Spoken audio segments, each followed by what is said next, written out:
vrai que Christian et moi, lorsqu'on prêche, notre but est de vraiment vous permettre de comprendre la parole de Dieu. C'est important. Vous savez que même Jésus lui-même, dans la parabole du semeur, il dit ce qui se passe lorsqu'on ne comprend pas la parole de Dieu. On voit ça dans Matthieu 13. On ne va peut-être pas prendre le passage parce que j'ai pris la version Darby. Et donc, vous connaissez ce passage sur la parabole du semeur. Et ce semeur qui sème, évidemment, sur des terrains différents. Et à chaque fois, il y a des choses qui se passent. Verset 4, il est dit, « Et comme il semait, quelques grains tombèrent le long du chemin, et les oiseaux vinrent et les dévorèrent. » Et ensuite, on a l'explication au verset 19. « Toutes les fois que quelqu'un entend la parole du royaume et ne la comprend pas, le méchant vient et ravit ce qui est semé dans son cœur. C'est là celui qui a été semé le long du chemin. » Donc, il est important pour Christian et moi, et notre but est lorsque nous vous apportons la parole, on doit le faire de façon claire et simple afin que vous puissiez la comprendre. Parce que lorsque vous comprenez la parole et son principe, alors c'est difficile pour Satan, pour le diable, de s'en emparer et de la voler. Amen. Alors, on va voir un des sujets les plus importants pour le chrétien, et c'est ce que je vous ai dit en introduction. Si vous visualisez, c'est vrai que Christian aime bien de parler en ce moment de faire pousser des plantes, ce genre de choses, mais je pense que la nature parfois parle d'elle-même, on ne doit pas forcément essayer de faire des expériences avec les plantes. Je vais rien dire à ce sujet parce que je ne suis pas non plus une championne. Mais quand vous regardez un arbre, si ses racines sont bonnes, si ses racines sont saines, qu'est-ce qui se passe? Eh bien, il va porter des bons fruits et il va croître, il va grandir. Mais si ses racines sont malades, si ses racines sont faibles, atteintes par un parasite, un champignon, et si elles pourrissent, qu'est-ce qui se passe? Qu'est-ce qu'on voit? Eh bien, on voit que son fruit va être mauvais, tout rabougri, tout sec, ou absent. Il n'y aura rien. Et il ne va pas croître, il ne va pas grandir, il va être tout racorni. Eh bien, pour les chrétiens, c'est la même chose. Et le sujet de la justice, c'est le fondement, c'est les racines de notre chemin avec le Seigneur. Ce sont les racines de notre relation avec Dieu. Et si ces racines ne sont pas bonnes et que nous ne sommes pas bien fondés dans notre justice, on ne peut pas porter de bons fruits, ou même ne pas en porter du tout. Alors on va essayer de regarder les racines de nos croyances en matière de justice dans notre chrétienté. Alors, oui, cet enseignement est important. Notre position en tant que fils et filles de Dieu, une position où on ne marche plus sous la loi, mais à présent dans la liberté, dans la grâce de Dieu. Amen. C'est important de le repréciser parce que, hélas, une grande majorité des chrétiens qui aiment Dieu et qui veulent marcher selon la volonté de Dieu sont toujours avec la mentalité de l'Ancien Testament et de l'Ancienne Alliance qui est motivée par la loi. Alors vous me direz, mais qu'est-ce que la loi? C'est quoi la loi? Eh bien, je vais un petit peu vous expliquer. La loi, et on en vient un petit peu donc par rapport à l'Ancien Testament, l'Ancienne Alliance. La loi, c'était quoi? Si tu te conduis bien, si tu te comportes bien, tu as une récompense, tu as la bénédiction. si tu te conduis mal, alors il y a la punition et la malédiction. Et même si on regarde, et là on peut peut-être le prendre dans Galates 3, verset 13, Christ nous a rachetés de la malédiction de la loi, étant devenu malédiction pour nous. Malgré ce passage-là, aujourd'hui, eh bien, des chrétiens marchent sous la loi. Ils ont la mentalité de toujours devoir œuvrer et leur motivation est dans leur conduite. Hein?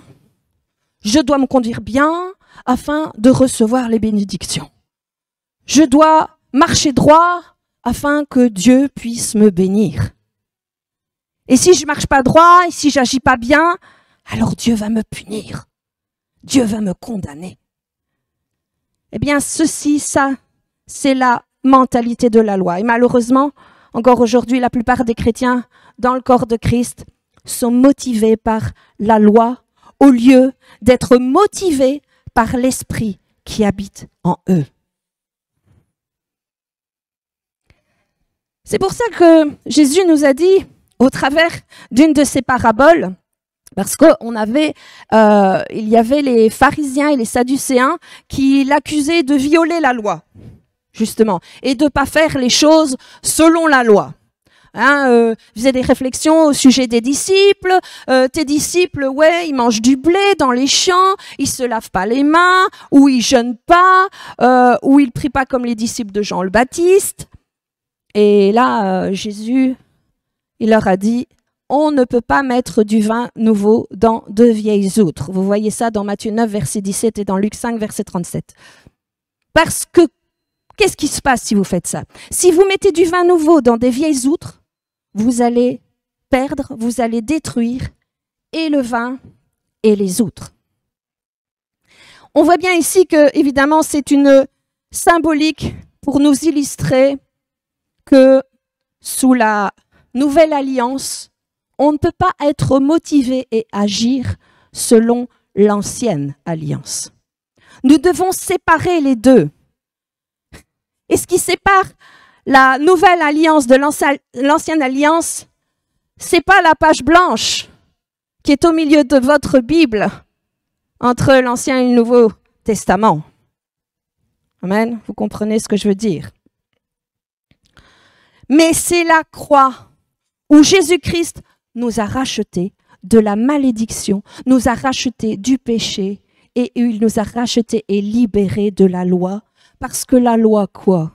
La loi, elle tue. La loi, elle ranime quelque part le péché. Et pour ça, il est important que nous connaissions notre justice.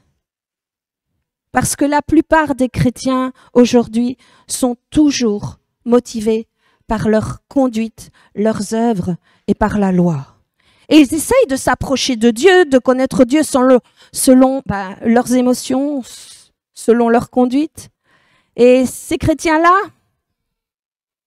s'ils se sentent seuls, ils essayent de s'approcher de Dieu, mais ils ne sentent pas vraiment la présence de Dieu. Et qu'est-ce qui se passe? Automatiquement, ils pensent que la présence de Dieu, elle va et elle vient. Et que Dieu a peut-être reculé. Et s'ils se sentent coupables parce qu'ils ont péché, automatiquement, ils vont en conclure que c'est Dieu qui les condamne et que c'est Dieu qui les fait se sentir mal par rapport au péché, se sentir coupable et que c'est Dieu qui met sur eux la pression du doigt accusateur. Et si ces chrétiens-là imposent les mains et prient pour des malades, s'ils ne sont pas guéris, automatiquement ils se disent quoi? Oh, j'ai pas assez de puissance. Ou j'ai besoin de plus d'onction. Ou je suis pas assez saint. Je suis pas assez parfait pour faire ça. Alors Dieu peut pas m'utiliser. Tout ça, ça veut dire quoi? c'est que la plupart des chrétiens essayent de s'approcher de Dieu, mais leur relation avec Dieu est basée sur leurs propres œuvres et leur propre conduite.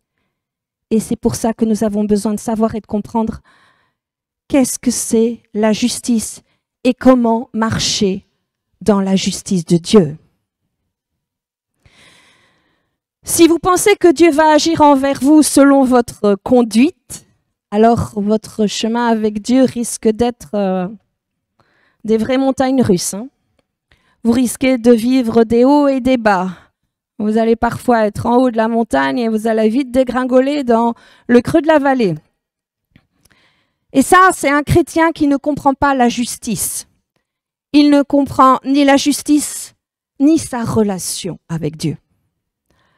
Alors, afin qu'on comprenne ce qu'est la justice et comment recevoir la justice, parce que ceci est très important, parce que c'est pour nous libérer de ces sentiments de condamnation et de culpabilité.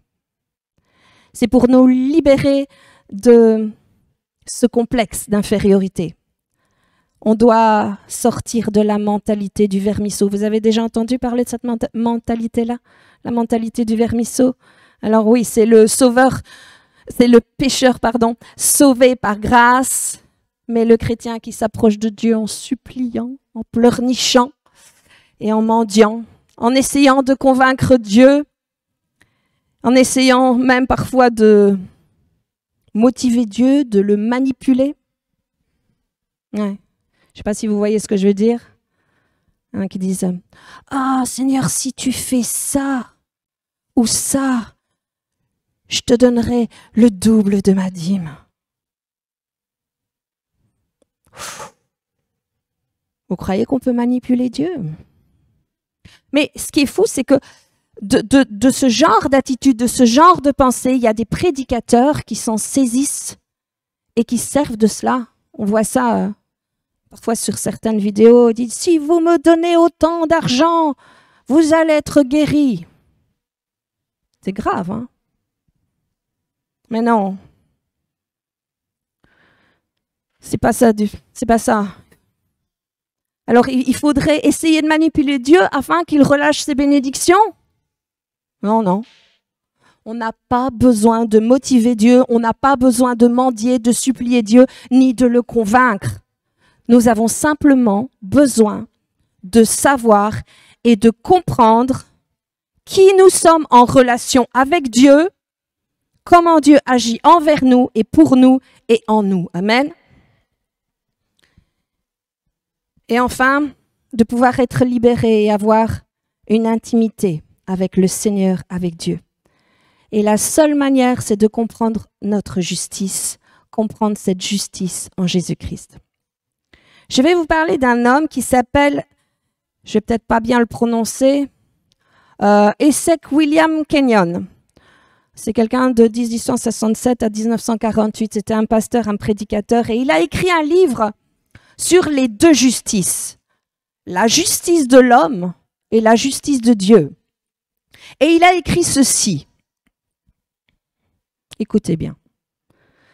Une bonne compréhension au sujet de la justice chassera tout sentiment de condamnation, de culpabilité, de peur, de complexe d'infériorité, et qu'il sera au travers de cette justice possible de marcher toujours dans la victoire contre le diable et contre notre chair. Waouh!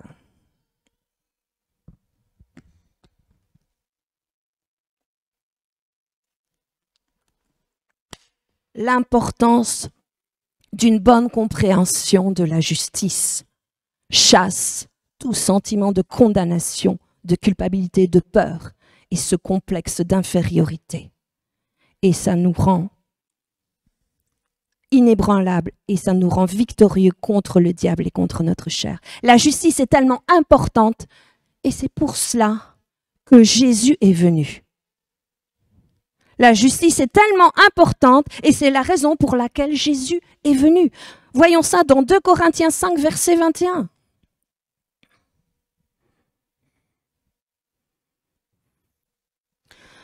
Celui qui n'a point connu le péché, il l'a fait devenir péché pour nous, afin que nous devenions en lui justice de Dieu. Donc Jésus, qui ne connaissait pas le péché, est devenu péché, afin que nous devenions en lui la justice de Dieu. Et donc la raison pour laquelle Jésus est venu, c'est pour nous restituer et nous redonner cette justice. La justice de Dieu, c'est vraiment le cœur de l'Évangile. On peut voir dans Romains 1, versets 16 et 17.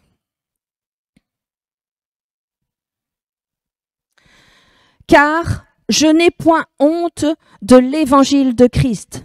C'est une puissance de Dieu pour le salut de quiconque croit, du juif premièrement, puis du grec, parce qu'en lui est révélée la justice de Dieu par la foi et pour la foi, selon qu'il est écrit, le juste vivra par la foi.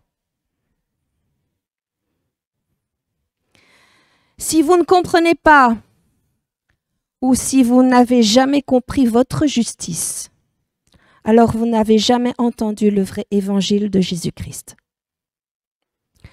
Parce que Paul nous dit que c'est dans l'évangile qu'est révélée la justice de Dieu. Amen. L'évangile est en fin de compte comme le ministère de la justice. On peut voir ça, oui, dans 2 Corinthiens d'ailleurs, 3 verset 9. Si le ministère de la condamnation a été glorieux, le ministère de la condamnation, ça fait référence ici dans l'Ancien Testament, ça fait référence à la loi. On continue le verset. Le ministère de la justice est de beaucoup supérieur en gloire. Amen. L'évangile est appelé le ministère de la justice parce que c'est dans l'évangile que la justice de Dieu est révélée. Et sachez d'ailleurs que c'est à cause de ce message de justice et de grâce que Paul, tout le long de son ministère, a été constamment persécuté, tout au long, parce que ce message était tellement important. Il libérait les gens, il guérissait les gens, et les gens s'élevaient au-dessus de la domination de Satan et de la servitude du diable. Et qu'est-ce qui se passait? Satan n'aimait pas ça du tout. Satan ne voulait pas. Et qu'est-ce qu'il a fait? Il a fait en sorte qu'un démon, un ange déchu, il a dépêché un ange pour que Paul soit continuellement empêché de prêcher ce message de justice. C'était tellement important. On voit même que dans Actes 13, de 39 à 49, il y a Paul qui prêche justement ce message et il y a des multitudes qui se convertissent.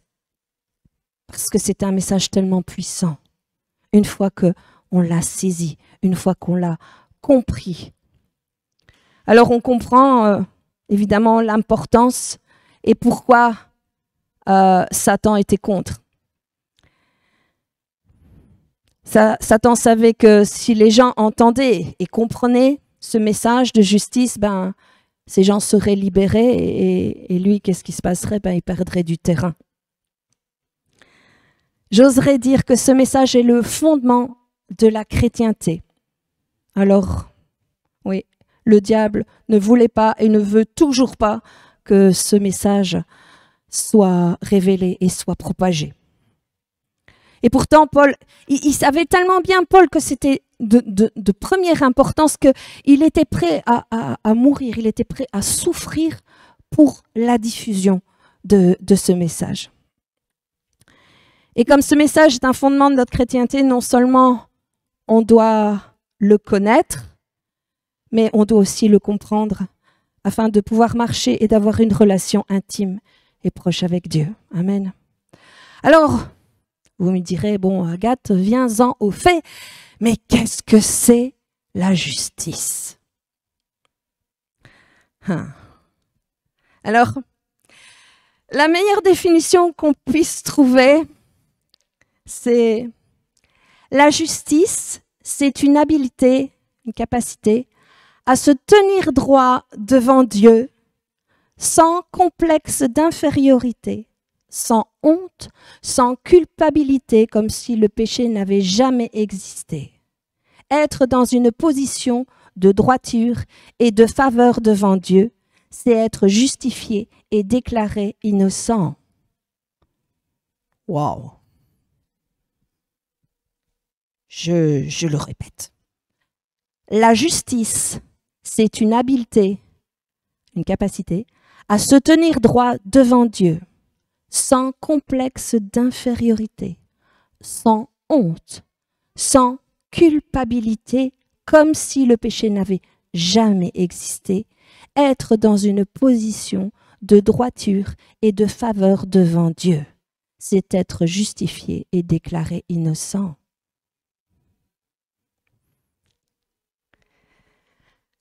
Je ne sais pas si vous pouvez essayer d'imaginer comment vous vous sentiriez, comment vous agiriez, comment vous parleriez si vous n'aviez jamais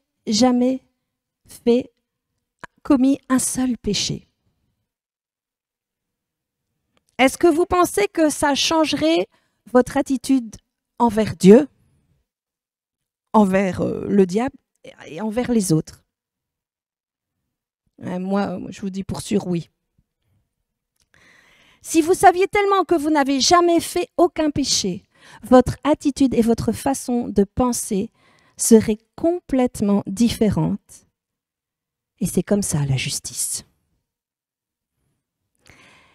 La justice, c'est de venir dans cette position de droiture, de faveur, une position sans culpabilité et sans honte, et sans complexe d'infériorité, comme si nous n'avions jamais péché, comme si le péché n'avait jamais existé. Alors oui, vous allez me dire, ah ouais, mais ça c'est trop beau. C'est trop beau pour être vrai. Oui, mais c'est l'Évangile. Amen. Et Dieu veut que l'on arrive à cet endroit, à ce moment où l'on s'approche de lui, comme si le péché n'avait jamais existé, comme si le péché n'avait jamais fait partie de notre vie. Je vais donner une explication.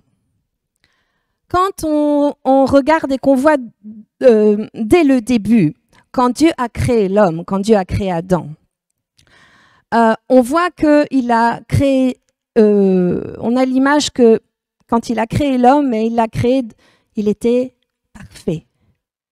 Et que lorsque Dieu a créé l'homme, il l'a créé dans un but bien spécifique. Dieu a créé l'homme pour avoir une intimité, une relation, une proximité avec lui. C'est dans ce but-là qu'il a créé l'homme. Pourquoi? Parce que Dieu est un Père. Dieu est bon et Dieu est amour. Est-ce que vous avez déjà essayé de partager l'amour s'il n'y a personne devant vous? C'est pas possible. Je dois dire que j'étais contente cette année d'être allée avec Ruby au même endroit parce que j'ai trouvé cet endroit magnifique. Et j'étais seule et bon, il y avait mon petit garçon, mais il n'était pas sensible à ce que je voyais. Et je voyais tant de beauté et en fait, je me suis dit, mais j'ai personne pour partager.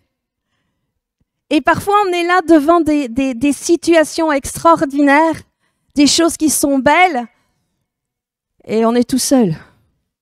Waouh, quelle frustration! On voudrait tellement pouvoir échanger. Moi, je trouve ça triste. J'étais contente d'être avec elle et de dire, t'as vu, ça c'est beau, t'as vu les plantes. Ouais, il y avait plein de belles choses. Et je crois que Dieu, dans toute sa splendeur et dans tout ce qu'il avait fait de beau, il s'est senti un peu seul pour échanger ces choses qu'il avait fait, qui étaient magnifiques. Et je crois que c'est pour ça que Dieu a créé l'homme, parce que Dieu est amour. Et l'épitome de l'amour, c'est pouvoir le partager avec quelqu'un. Alors, Dieu a créé l'homme pour partager cet amour, ainsi que la terre et le jardin d'Éden. Il l'a pas créé pour lui-même, il l'a créé pour nous, et c'était parfait. Et nous voyons que tout au début, quand l'homme fut créé, il a été créé dans la justice. Pourquoi? Parce que nous savons que l'homme, donc Adam, eh bien, il n'avait pas peur de Dieu. Il n'était pas embarrassé, parce qu'il est dit qu'il était nu, mais il n'était pas embarrassé de ça devant Dieu, il n'y avait pas de honte, il n'y avait aucun sentiment de honte, ni d'embarras, ni de peur. Et on peut voir que Adam, dans cette relation et dans cette proximité avec Dieu, ben, il y avait une attitude de confiance. Il était à l'aise avec Dieu. Il n'y avait pas ce sentiment d'être un vermisseau. Ils partageaient ensemble et ils faisaient les choses ensemble. On voit même que lorsque Dieu a eu créé tous les animaux, il a dit Adam, viens voir un peu, viens mon fils. Il a dit bah tu vois, j'ai créé tout ça. Maintenant, tu vas les nommer. Tu vas leur donner un nom selon leurs caractéristiques, selon ce que tu ressens. Et tout ça nous montre qu'il y avait ce partenariat, cette amitié, cette relation proche et intime qui était confortable, qui était c'était à l'aise. Il n'y avait pas de quelque chose qui coinçait entre l'homme et Dieu. Il n'y avait pas de honte, il n'y avait pas de peur, il n'y avait pas le complexe d'infériorité. Et quand Dieu a demandé à Adam de nommer Adam, c'était normal, il a fait, il n'a pas dit oh Dieu, tu t'imagines pas la tâche que tu me demandes, mais c'est beaucoup trop pour moi, c'est trop dur. Non, parce qu'il fonctionnait avec Dieu, parce que si Dieu me dit de faire, c'est qu'il m'estime capable et c'est ok, j'y vais, je fais ça. Non, il n'y avait pas de souci avec ça. Ils travaillaient ensemble, ils faisaient les choses ensemble et il y avait une relation de confiance avec Dieu. C'était quelque chose de tellement fort, cette relation de confiance, ce partenariat, cette amitié, ce partage d'amour et de responsabilité. Et c'est seulement quand le péché est entré dans le jardin que là, qu'est-ce qui s'est passé? Qu'est-ce qui s'est passé quand Adam a péché? Est-ce que Dieu s'est reculé? Est-ce que Dieu s'est retiré de la présence de l'homme? Non. C'est l'homme, à cause du péché et de la conscience du péché, parce que le péché a été amené cette prise de conscience, cette condamnation, cette honte et ce complexe d'infériorité et ce sentiment de honte a fait que l'homme, lui, s'est reculé et il s'est enfui et il s'est caché de Dieu. À partir de ce moment-là, et à cause du péché, l'homme a perdu sa justice. C'est à ce moment-là que l'homme a perdu sa justice, quand il a péché. Et comment l'homme a perdu cette justice? Eh bien, c'est simple. Dieu avait donné un commandement. On voit ça dans Genèse 2, versets 16 et 17.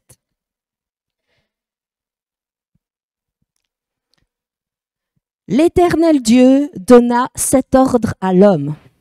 Tu pourras manger de tous les arbres du jardin, mais tu ne mangeras pas de l'arbre de la connaissance du bien et du mal, car le jour où tu en mangeras, tu mourras. On voit ici que quand l'homme a mangé le fruit, le péché est entré et l'homme est mort. Alors, de quelle mort il est question ici? De la mort spirituelle. Et qu'est-ce que la mort spirituelle?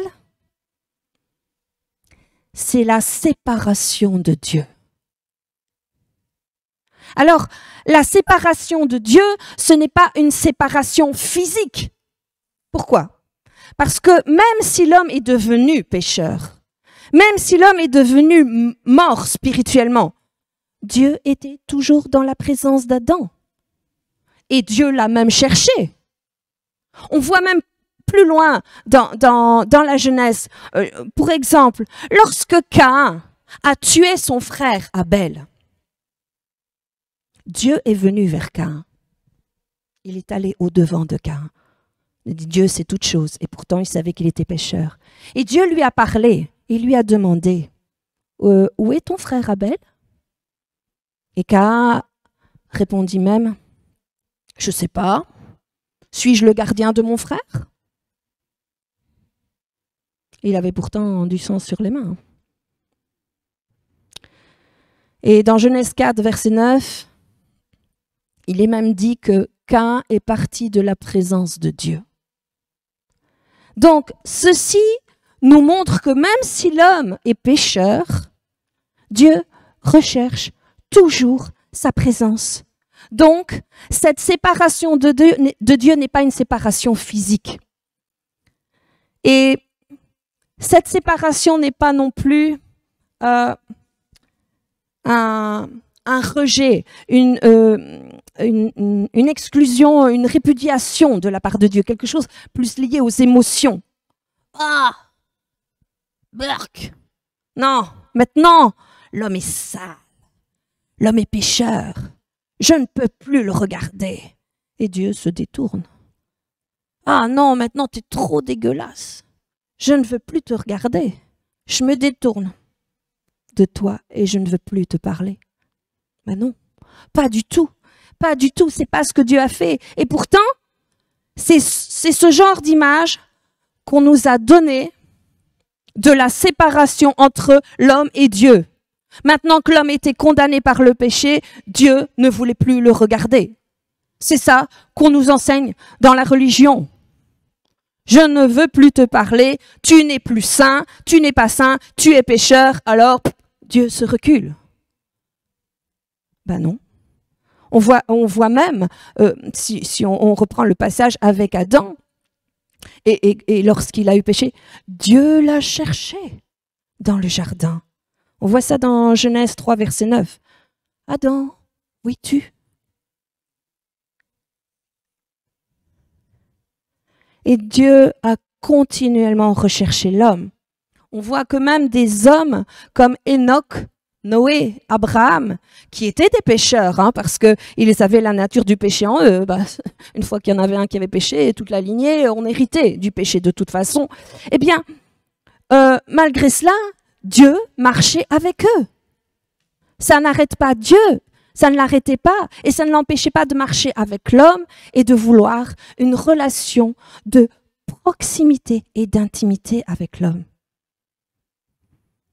Alors, vous allez me dire, mais alors c'est quoi cette séparation? La religion veut toujours nous présenter un Dieu sévère, austère, qui veut punir, qui veut juger et qui veut condamner. Mais lorsqu'Adam était dans le jardin et qu'ils ont mangé le fruit du mal et du bien, Dieu a dit, bon, maintenant, je vais mettre des anges avec une épée flamboyante devant la porte du jardin d'Éden pour l'empêcher de rentrer dans le jardin. Et on a cette image que Dieu, dans sa fureur, que Dieu, dans sa colère, a pris Adam et Ève par la peau du dos et les a jetés en dehors du jardin avec un bon coup de pied au derrière, en disant, va-t'en, tu es sale, tu es pourri, tu es banni du jardin, tu n'as plus le droit d'y entrer. Ça, c'est vrai que c'est l'image qu'on essaye de nous faire croire de l'attitude de Dieu, mais c'est pas ça du tout. Savez-vous pourquoi Dieu a empêché Adam et Ève de rentrer dans le jardin d'Éden? Et pourquoi il a dû mettre des anges avec une épée flamboyante pour lui interdire l'entrée du jardin? Est-ce que vous savez pourquoi? Parce qu'il y avait aussi un autre arbre. Un arbre qui s'appelait l'arbre de vie. Et si Adam, dans cette condition de pécheur, dans cette condition de péché, allait dans le jardin et mangeait de cet arbre de vie, qu'est-ce qui se passerait pour lui? Il serait éternellement pécheur. Et cela voudrait dire que nous resterions, nous, éternellement dans le péché. Et si par exemple, on était malade avec un cancer, eh bien, on ne pourrait jamais mourir et on vivrait éternellement dans la douleur, dans la souffrance, dans la maladie, dans la dépression et dans le péché. C'est pour ça que Dieu ne voulait pas. Alors, afin que Dieu puisse apporter sa rédemption pour nous racheter du péché et de la domination du péché de Satan, Dieu a dû protéger le jardin et empêcher l'homme de manger du fruit de l'arbre de vie. C'est pour protéger Adam et Ève et nous protéger qu'il a fait cela. Donc ce n'est pas un acte de colère quand il a fait ça, c'est un acte de compassion et de miséricorde. Alors comme j'ai dit, on voit que cette séparation d'avec Dieu n'est pas physique, puisque Dieu cherche malgré tout encore l'homme. Ce n'est pas émotionnel. Dieu n'a pas repoussé l'homme parce qu'il avait péché, non, non. Et j'oserais illustrer cette séparation comme si on avait coupé le cordon ombilical entre qu'il y ait l'homme à Dieu. C'est comme s'il avait été coupé. C'est-à-dire que la nature de Dieu qui était en Adam lorsque Dieu l'a créé, parce qu'il l'a fait à son image, identique à lui-même, et il a soufflé dans ses narines son souffle de vie. Et à ce moment-là, la nature, la vie de Dieu était en Adam. Mais quand Adam a péché, qu'est-ce qui s'est passé? L'homme a perdu cette nature de Dieu. Le cordon a été coupé. Et on voit immédiatement l'attitude de l'homme qui est devenu pécheur et qui a reçu la nature du diable. Bah oui. Parce que qu'est-ce qu'il a fait? La première chose qu'il a fait après ça, quand Dieu l'a confronté et lui a demandé mais Adam, qu'est-ce que tu as fait? Qu'est-ce qu'Adam répond? Qu'est-ce qu'Adam répond? Ah mais non, c'est cette femme que tu m'as donnée. Ça vous dit rien? Il est devenu l'accusateur du frère. Si on voit dans Apocalypse 12, versets 9 et 10, on parle de Satan et de celui qui séduit toute la terre. Il a été précipité, l'accusateur de nos frères, celui qui les accusait devant notre Dieu jour et nuit. Adam est en train d'avoir la nature de Satan en accusant. C'est la femme que tu m'as donnée. Immédiatement, quand Adam a perdu la nature de Dieu en lui, c'est-à-dire la source de vie, un peu comme la femme enceinte qui, par le cordon ombilical, donne la vie à l'enfant, le nourrit, le fait grandir au travers du cordon. C'est à travers ça qu'il y a la vie qui est produite. À ce moment-là, il a perdu cette justice. Et qu'est-ce que c'est que cette justice? C'est l'habileté, la capacité de venir vers Dieu droit, sans peur, sans crainte, sans complexe d'infériorité, sans honte, comme si le péché n'avait jamais existé. Satan a perdu cette habilité, il a perdu cette justice, ce droit à venir devant Dieu comme s'il n'avait jamais péché. Et c'est pour cela que l'homme s'est reculé, s'est séparé et s'est caché. Ce n'est pas Dieu qui s'est retiré de l'homme, c'est l'homme qui s'est reculé de Dieu et c'est l'homme qui s'est éloigné de Dieu. Ce péché lui a donné un complexe, une conscience du péché qui a fait qu'il ne pouvait plus s'approcher de Dieu sans peur, sans honte et sans culpabilité.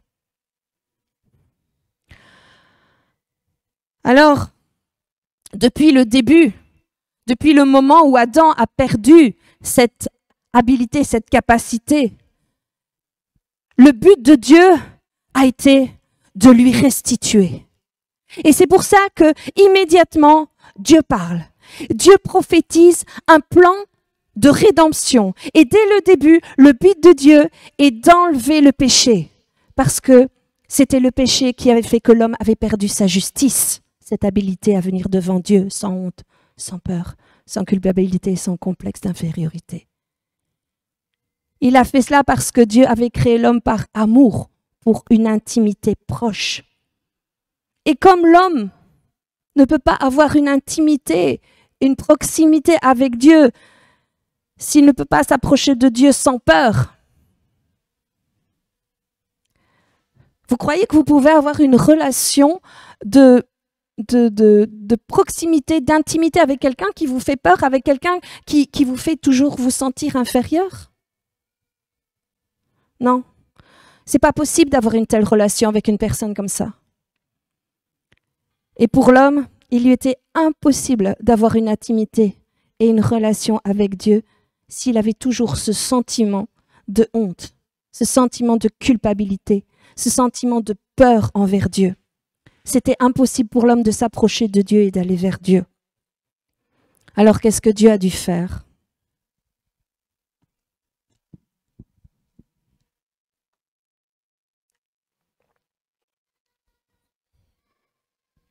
Il a dû faire en sorte que l'homme puisse se débarrasser de cette conscience de péché, de cette peur, de ce sens de culpabilité, de honte et de complexe d'infériorité. Et afin de pouvoir faire cela, Dieu devait restituer la justice à l'homme. Dans Genèse 3, verset 15, on a ici la déclaration, le plan de rédemption de Dieu qu'il a alors déclaré dès le début. Je mettrai inimitié entre toi et la femme, entre ta postérité et sa postérité. Celle-ci t'écrasera la tête et tu lui blesseras le talon. On voit donc ici que Dieu a mis en place un plan de rédemption. Il y a un sauveur qui va venir et il va t'écraser la tête et tu lui blesseras le talon. De qui parle Dieu ici? Il parle de Jésus. Mais pour cela, vous savez que Dieu est un Dieu qui est juste, que Dieu est un Dieu de justice et que tout ce qu'il fait, il va le faire de manière légale. Je mets des guillemets. Amen. Dieu, il ne va pas briser ses propres lois et les choses qu'il a mis en place. Et parce que Dieu avait donné toute autorité à Adam, donc on voit ça dans Genèse 1, 28, donc Dieu avait donné ce pouvoir à Adam d'autorité, et Dieu avait dit qu'il donnait toute domination, toute autorité à l'homme, et tout était sous l'autorité de l'homme. Et lorsque Satan est venu et a tenté Ève, il lui a dit, parce que là, elle dit autre chose. Hein, on dit, qu'est-ce que Dieu a dit si on le touche ou si on le mange, on allait mourir. Et alors, mais Satan lui dit, mais non, touche-le, tu vas voir, il va rien t'arriver, tu vas pas mourir. Et Ève, qu'est-ce qu'elle a fait? Elle l'a touché. Et elle a vu qu'il n'y avait rien qui se passait et que le fruit était tellement beau. Et alors, qu'est-ce qui s'est passé? Elle en a mangé. Mais où était Adam à ce moment-là? Qu'est-ce qu'il faisait? Lui qui avait eu toute autorité, il était juste à côté. C'était lui qui avait reçu toute autorité, c'était lui qui avait entendu le commandement de Dieu au sujet du fruit. Et qu'est-ce qu'il a fait? Et là, les femmes sont contentes. Donc, c'était Adam qui avait reçu toute autorité. Et qu'est-ce qui s'est passé? Eh bien, il n'a pas exercé son autorité. Et alors, il l'a perdu et il l'a cédé au diable. Il l'a cédé alors à Satan. J'ai envie de vous dire, mes amis, que Dieu nous a donné toute autorité aussi. Et si nous n'utilisons pas notre autorité, c'est comme si nous la cédions au diable en la lui offrant sur un plateau. C'est comme si nous lui donnions la permission pour rentrer dans notre vie, pour détruire, voler et tuer. Parenthèse. Alors, parce que Adam n'a pas exercé son autorité, il l'a perdu. Et qu'est-ce qui s'est passé? Satan s'en est emparé et on voit ce qu'on dit au sujet de Satan à ce moment-là, donc dans 2 Corinthiens 4, verset 4. Le diable est devenu le Dieu, attention, Dieu avec un petit D, de ce monde. Je ne vous apprends rien, n'est-ce pas? Mais afin de récupérer cette autorité, Dieu ne pouvait pas dire « Ok, stop, on arrête tout, c'est terminé. Vu ce qui se passe, je la reprends, on arrête tout, je reprends ça. » Dieu ne pouvait pas faire ça parce qu'il est un Dieu de l'égalité. Il avait donné l'autorité à l'homme. L'homme ne l'avait pas utilisée. Mais alors Dieu ne pouvait pas dire à Satan, oui, mais à toi, je la reprends. Non, puisque comme l'autorité était à Adam et qu'il lui avait cédé, Dieu ne pouvait pas. Je vais essayer d'illustrer la situation. Si vous donnez un cadeau à quelqu'un et qu'ensuite il en fait n'importe quoi, vous ne pouvez pas lui reprendre. Imaginons, vous offrez à quelqu'un, je vais faire plaisir à certains, une super voiture avec une marque prestigieuse. Vous lui offrez en cadeau. Et cette personne dit, ok, tout le monde, ouais, vous êtes avec moi. Et on prend des battes et des marteaux et il commence à casser la voiture. Est-ce que vous pouvez dire, oh non, stop, c'est bon, je la reprends? Non. À partir du moment où vous l'avez donné, même si la personne en fait n'importe quoi. Vous comprenez ce que j'essaye d'illustrer là? Eh bien, pour Dieu, c'était ça. Adam, le cadeau de Dieu, de sa justice, Adam en a fait de son autorité. Adam en a fait n'importe quoi. Il l'a cédé à quelqu'un qui démolissait tout. Et Dieu ne pouvait pas reprendre.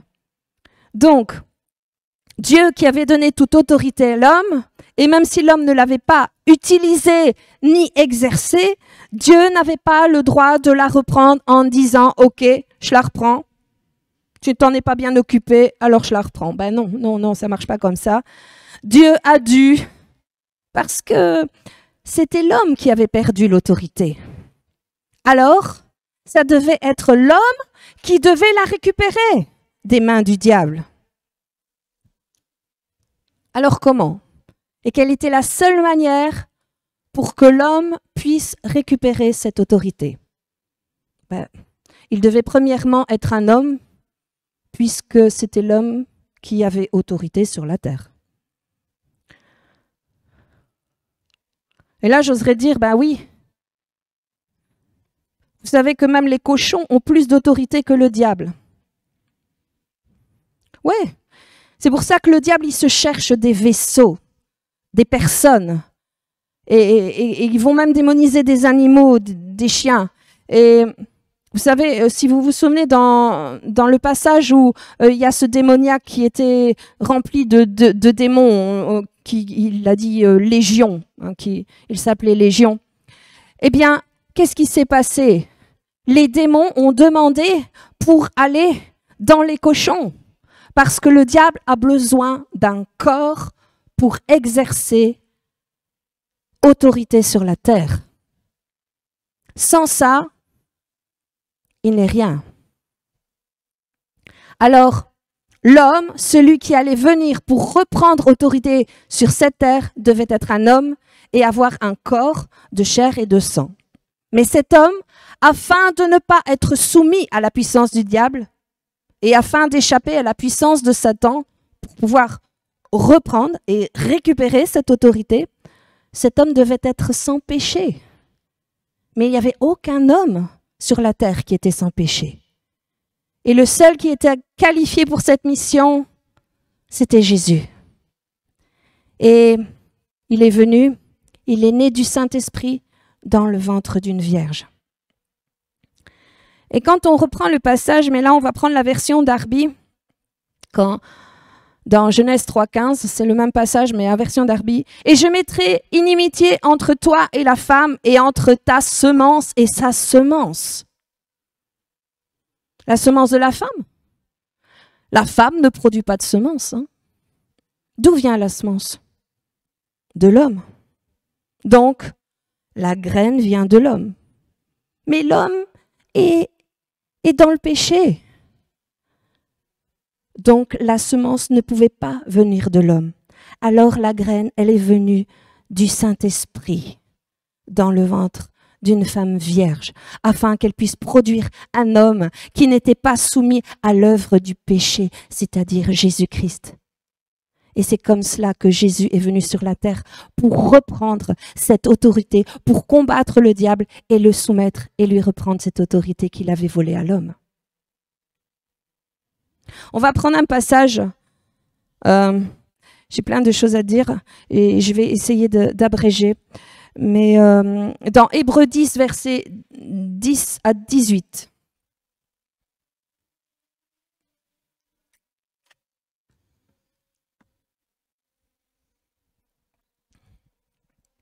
C'est en vertu de cette volonté que nous sommes sanctifiés, par l'offrande du corps de Jésus-Christ, une fois pour toutes.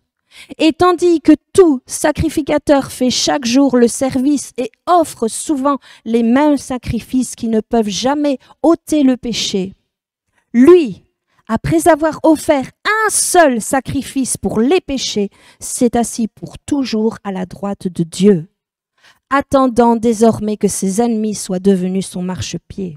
Car par une seule offrande, il l'a amené à la perfection pour toujours ceux qui sont sanctifiés. Nous sommes sanctifiés.